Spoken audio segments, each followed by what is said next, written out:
Ghost twin, जहां कहानियां खत्म नहीं होती। रात के करीब 10:30 बजे थे। चैत्र की ठंडी हवा गांव के बाहर सुनसान कच्चे रास्ते पर घूम रही थी। छोटी सी चाय की दुकान में हल्की पीली रोशनी टिमटिमा रही थी। टेबल पर रखा पुराना लालटेन बार बार कांप रहा था, जैसे अंधेरे से लड़ रहा हो। दुकान लगभग खाली थी। सिर्फ 2 ग्राहक बैठे थे। एक था सुरेश, गांव का जवान लड़का जो रोज देर रात चाय पीने आता था। दूसरा था दीपक, शहर से आया हुआ, जो पहली बार इस गांव में ठहरा था। दुकानदार, जिसे सब गोपाल चाचा कहते थे, स्टोव पर चाय चढ़ा रहे थे। चेहरे पर थकान थी और आंखों में एक अजीब सा डर।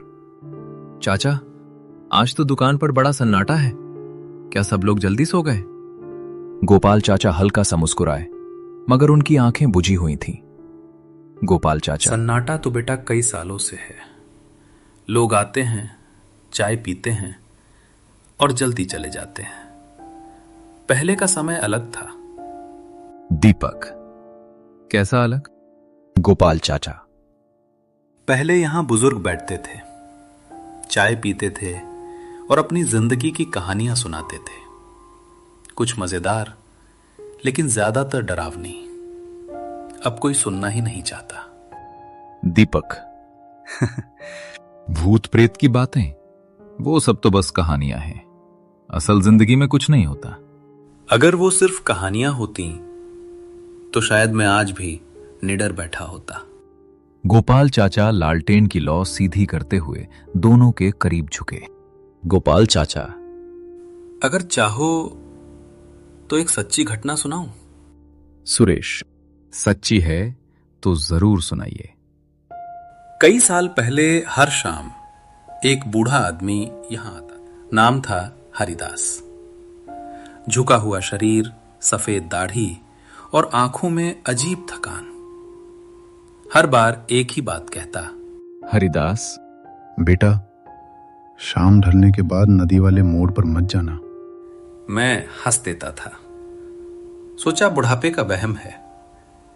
लेकिन एक रात उसने कहा, आज की चाय मेरी आखिरी चाय है। आज मैं तुम्हें अपनी आखिरी कहानी सुनाऊंगा। दुकान के अंदर सन्नाटा छा गया था। सुरेश और दीपक चुपचाप गोपाल चाचा की बात सुन रहे थे। बाहर हवा सरसराने लगी थी। हरिदास ने अपनी कहानी शुरू की। सालों पहले जब मैं जवान था, एक रात देर से घर लौट रहा था। वाले पुल के पास पहुंचा ही था कि मैंने देखा एक औरत खड़ी थी। लाल साड़ी, खुले बाल और पैरों में पायल। वो धीरे धीरे रो रही थी। मैं उसके पास गया और पूछा, बहन, इतनी रात में यहां क्यों खड़ी हो? वो औरत धीरे धीरे मेरी तरफ मुड़ी और मैंने देखा उसका चेहरा था ही नहीं, बस काला गहरा अंधेरा। जैसे खाली खाई वो औरत बिना कुछ बोले धीरे धीरे नदी किनारे की पगडंडी की तरफ बढ़ने लगी। मेरे कदम अपने आप उसके पीछे चल पड़े, जैसे किसी अजीब ताकत ने मुझे पकड़ लिया हो। वो औरत धुंध के बीच पहुंची और अचानक हवा में गायब हो गई। दुकान के अंदर बैठे सुरेश की उंगलियां कांप गईं। फिर क्या हुआ? गोपाल चाचा की आवाज धीमी हो गई। गोपाल चाचा: अगली सुबह लोगों ने नदी के किनारे लाश देखी। वो लाश हरिदास की थी और सबसे अजीब बात, उसका चेहरा पूरी तरह गायब था, जैसे किसी ने मिटा दिया। दुकान के बाहर वही लाल साड़ी वाली औरत खड़ी थी। सुरेश और दीपक ने एक दूसरे की ओर देखा। उनकी सांसें तेज हो चुकी थीं। दुकान के बाहर सड़क के किनारे वही लाल साड़ी वाली औरत खड़ी थी। उसके खुले बाल हवा में उड़ रहे थे और चेहरा पूरी तरह काला, खाली। दीपक: ये सच नहीं हो सकता। दीपक चीखने ही वाला था कि गोपाल चाचा ने उसके कंधे पर हाथ रख दिया। सुरेश ने देखा, गोपाल चाचा की आंखें अब बदल चुकी थीं, गहरी, खोखली और बिल्कुल बेजान। वो औरत धीरे धीरे दुकान की ओर बढ़ने लगी। पायल की आवाज अब और तेज हो गई थी। सुरेश और दीपक उठकर भागना चाहते थे, लेकिन उनके पैर जैसे जमीन से चिपक गए हों। धुंध ने पूरी दुकान को घेर लिया। धुंध के भीतर 3 आकृतियां दिखाई दी, हरिदास, वो औरत और गोपाल चाचा। अगली सुबह जब गांव वाले दुकान पर पहुंचे तो सब कुछ सामान्य दिखा। टेबल पर 2 अधूरे कप रखे थे, कोने में टूटी हुई लालटेन पड़ी थी, लेकिन गोपाल चाचा, सुरेश और दीपक तीनों कहीं नहीं थे। गांव में अफवाह फैल गई कि गोपाल चाचा अब भटकती आत्मा बन गए हैं। कोई कहता लाल साड़ी वाली औरत उन्हें अपने साथ ले गई।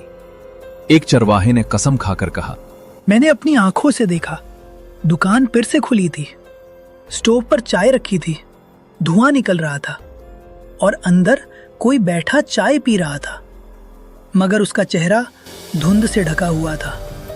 कई लोगों ने उस रास्ते से आना जाना छोड़ दिया। फिर भी कुछ जिज्ञासु नौजवान रात में लालटेन लेकर वहां पहुंचे। दुकान के पास पहुंचते ही उन्हें लगा कि हवा अचानक बर्फ जैसी ठंडी हो गई है। टेबल पर वही टूटी हुई लालटेन रखी थी, लेकिन उसमें लौ जल रही थी और बेंच पर 3 कप सजे हुए थे, एक पूरा भरा हुआ और 2 अधूरे। सभी ने पीछे मुड़कर देखा। वाली औरत खेतों की ओर जा रही थी, लेकिन सबसे डरावनी बात यह थी, उसके पीछे पीछे चल रहे थे सुरेश और दीपक। उनके चेहरे बिल्कुल काले और खाली थे।